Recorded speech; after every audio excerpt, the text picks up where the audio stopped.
ప్రస్తుతం మనతో పాటు అడ్వకేట్ ఉషారాణి గారు ఉన్నారు, మాట్లాడదాం.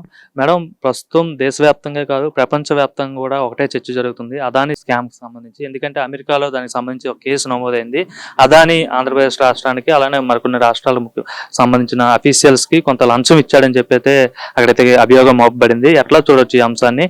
మరి కొంతమంది ఏమో జగన్మోహన్ రెడ్డికి లంచం భారీ ఎత్తున అందిందని చెప్పి 1700 చిల్లర కోట్లు అందాయని చెప్పేసి అయితే ప్రచారం జరుగుతుంది. ఎలా చూడొచ్చు అంశాన్ని?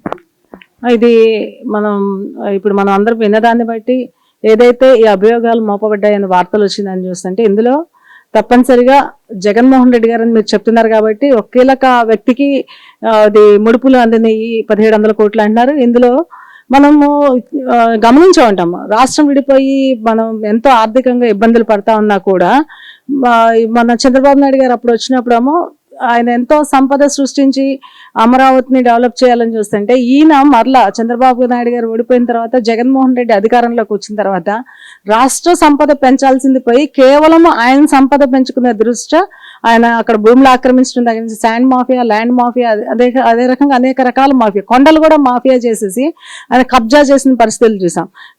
అలాంటి వ్యక్తి ఇలాంటి అభియోగంలో పాత్రుడు కాదు అనటానికి మనం ఒప్పుకోవాల్సిందే. ఎందుకంటే ఆయన పాత్రుడే. ఎందుకంటే 1700 కోట్లు తీసుకున్నాడు అంటే వాళ్ళ అమెరికాలో కేసు నమోదైంది, కీలక వ్యక్తి అంటే ఈ వ్యక్తిలో ఈయన ఉంటాడు అనటానికి మనకు సమంజసం అనిపిస్తుంది.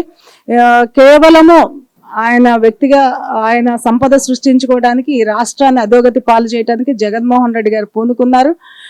అలాగే అందులో ఒక భాగమే మేము ఇది అనుకుంటున్నాం.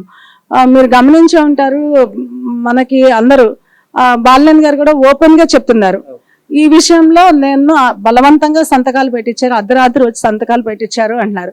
ఆయన అంటే మీకు డైరెక్ట్ గా కూడా ఒప్పుకున్నట్టే, ఇండైరెక్ట్ గా మనం ఏ రకంగా ఆలోచించినా కూడా ఆయన ఒప్పుకున్న పరిస్థితి ఉంది. అంటే ఇందులో భాగస్వామ్యం ఆ రోజు ఈయన ఒక మంత్రిగా ఎలక్ట్రిసిటీ డిపార్ట్మెంట్ లో ఎలక్ట్రిసిటీ మంత్రిగా ఉన్నప్పుడు ఆయన ప్రమేయం ఉంది, నాతో సంతకం పెట్టించాడంటే నా ప్రమేయం ఉంది అని ఆ బాలినేని గారు చెప్పారు.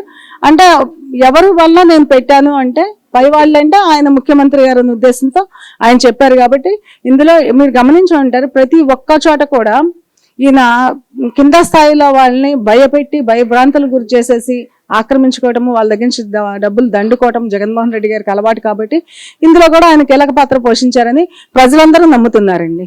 అంటే గతంలో చూస్తే అక్రమాస్తులకు సంబంధించి 16 నెలలు జైల్లో ఉన్న వ్యక్తి ఇప్పుడు ఈ రోజు 5 ఏళ్ల అధికారం తర్వాత మళ్ళా 1700 కోట్లు లంచం తీసుకున్నాడని అభియోగం రావడం ఎట్లా చూస్తారు?